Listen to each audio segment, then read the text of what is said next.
So the litter tray and the water bowl have been immersed in F10 solution for half an hour. If there were any solids, so feces or dried food on the bowls prior to soaking them in F10, I have wiped them out with disposable paper towel and obviously thrown that away. So they've been soaking in here, so now I just need to air dry these items.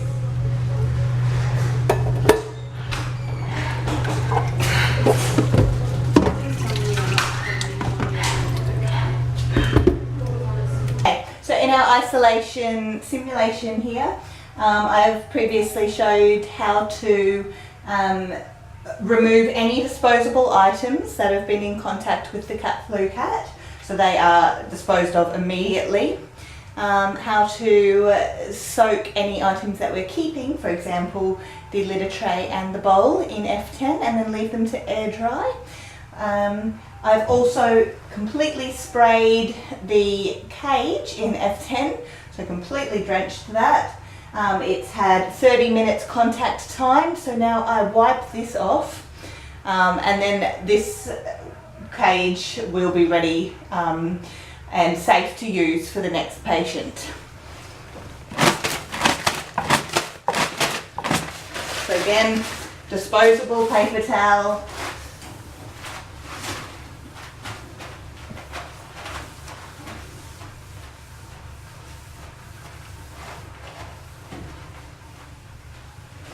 I'm doing a really thorough job of cleaning because I'm wanting that F10 to have come in contact with every surface in this isolation ward.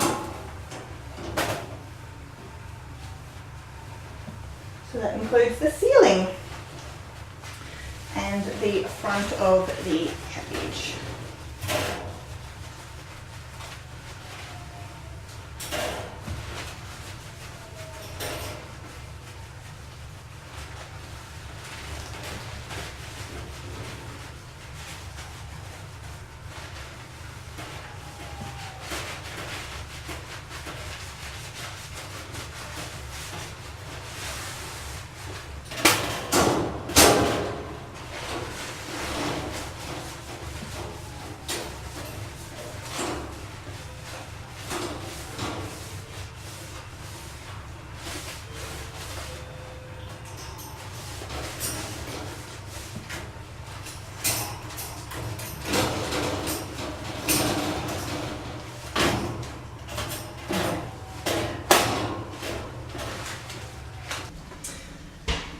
So I'm now cleaning the sink area and the cleaning area with F10. So again, we've had 30 minutes of contact time of F10 and I am using disposable paper towel to wipe everything down. It's important in an isolation ward, we're wiping down everything that we've come into contact with. So that includes taps, door handles, doors, walls, everything basically.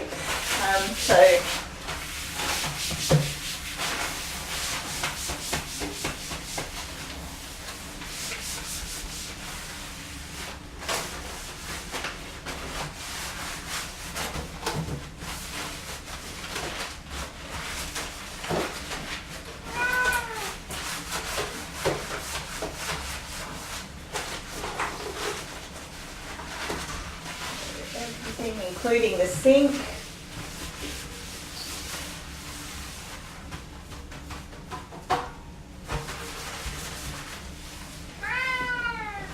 Light switches.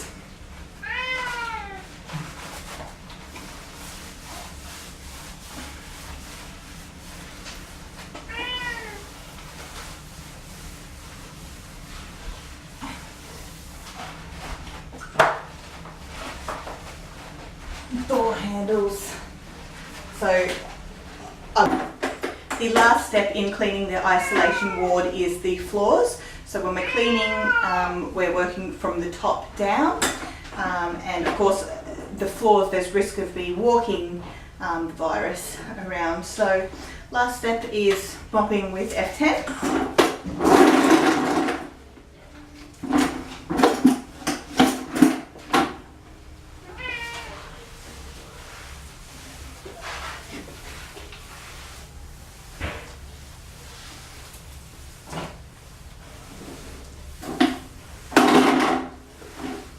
and that's right up to the doorway.